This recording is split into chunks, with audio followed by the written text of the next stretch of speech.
Rukun negara, sebuah manifestasi kebijaksanaan yang lahir dari sejarah panjang perjuangan negara ini. Sejak diisytiharkan pada 31 Ogos 1970, ia merupakan respon negara terhadap tragedi berdarah 13 Mei 1969 dan sebuah peringatan pahit akan pentingnya nilai kesatuan dan keadilan dalam membina Malaysia yang aman dan makmur. Assalamualaikum warahmatullahi wabarakatuh dan salam Malaysia Madani. Salam ulang tahun ke-54 Rukun Negara. Sekalim apresiasi buat peneraja acara, Tua Yang Terutama Yang di-Pertuan Negeri Melaka, Dif-Dif Kehormat, panel juri yang cakna pitara, seterusnya warga dewan yang berjiwa merdeka. Rukun negara, Pilar perpaduan dan kesejahteraan rakyat Malaysia. Begitulah bunyinya bingkisan wasana kami pada hari ini. Hadirin sekalian, Rukun Negara, pilar perpaduan dan kesejahteraan rakyat Malaysia boleh digambarkan seperti sehelai rekaan baju yang mengagumkan berasal daripada tenunan benang yang menawan. Pelbagai warna benang ini menjadi pengikat bagi menghasilkan sebuah rekaan yang hebat. begitulah peranan rukun negara untuk menggarap kemakmuran dalam masyarakat yang sanggup tidur sebantal dan mimpi yang serupa. Perpaduan rakyat yang mencerminkan akhlak terpuji, ibarat isi dengan kuku, ibarat irama dan lagu yang saling memerlukan dan memberikan kepentingan kepada kesejahteraan dalam masyarakat Malaysia Madani. Seterusnya membentuk perwatakan nasional dalam kalangan rakyat Malaysia. Sedang saksi warga berintegriti, renungan makrifan kepada Samura pertama saya, kepercayaan kepada Tuhan dan kesetiaan kepada raja dan negara, tunjang kemampanan perpaduan.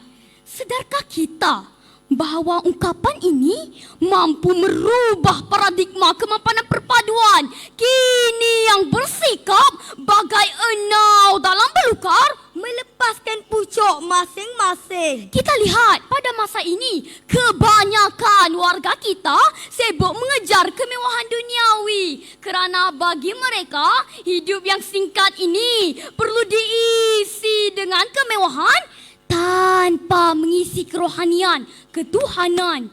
Mereka tidak indah dengan nilai kesetiaan kepada raja dan negara yang mendukung perlembagaan Malaysia. Prinsip ketuhanan dan kesetiaan membekalkan panduan, nilai dan semangat patriotisme yang mampu mempererat solidariti sosial antara rakyat yang berlainan kepercayaan dan keterikatan kuat, kecintaan abadi kepada negara. Lihatlah solidariti rakyat Malaysia utuh bersama dalam pelbagai isu tanpa mengira agama dan bangsa, malahan keutuhan semangat menjunjung konsep tanah airku semakin menebal apabila negara kita dihina. Warga dewan, warga prihatin. Perspektif kedua saya, keluhuran perlembagaan dan kedaulatan undang-undang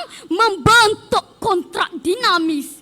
Sudah terang lagi bersuluh kepentingan masyarakat bersatu padu dan penyayang akan mewujudkan sebuah negara yang harmoni seperti yang diidam-idamkan oleh setiap warga negara. Maka ibu bapa berperanan sebagai suri teladan mengajukan kemuliaan kanun tertinggi negara dan menghormati prinsip undang-undang.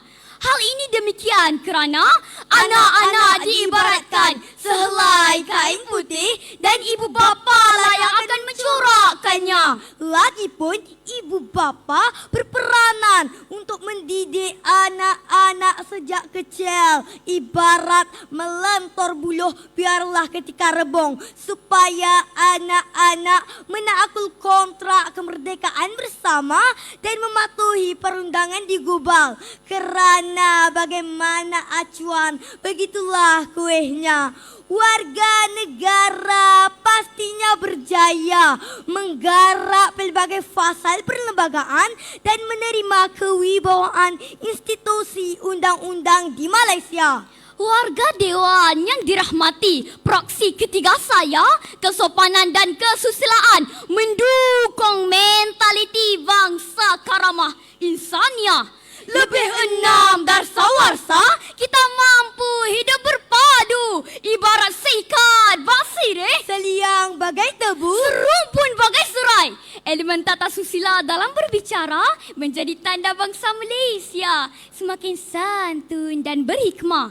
Penggunaan kesatuan bahasa dalam perhubungan menjadikan perselisihan faham ke meja rundingan yang kasar dapat dilembutkan. Nilai kasih sayang dan hormat menghormati menjadi kekuatan dalam jalinan perhubungan masyarakat yang berbilang bangsa dan agama. Tidak hairanlah jika pasar tamu di Tamparuli begitu gah dengan berbilang etnik, bangsa dan agama sentiasa berbicara dengan senyuman. Inilah lambang perpaduan masyarakat yang mengangkat nilai budi bahasa dan saling hormat sebagai penyatu pelbagai bangsa dan agama dalam negara tercinta. Hadirin sekalian, deduksinya generasi hari ini ialah pewaris kepemimpinan hari esok. Kita perlu menggembleng tenaga untuk meningkatkan usaha ke arah bangsa Malaysia bersatu padu bagi mewujudkan generasi Malaysia yang hidup sejahtera dan berkasih sayang serta mengamalkan prinsip rukun negara. Sekian, terima kasih.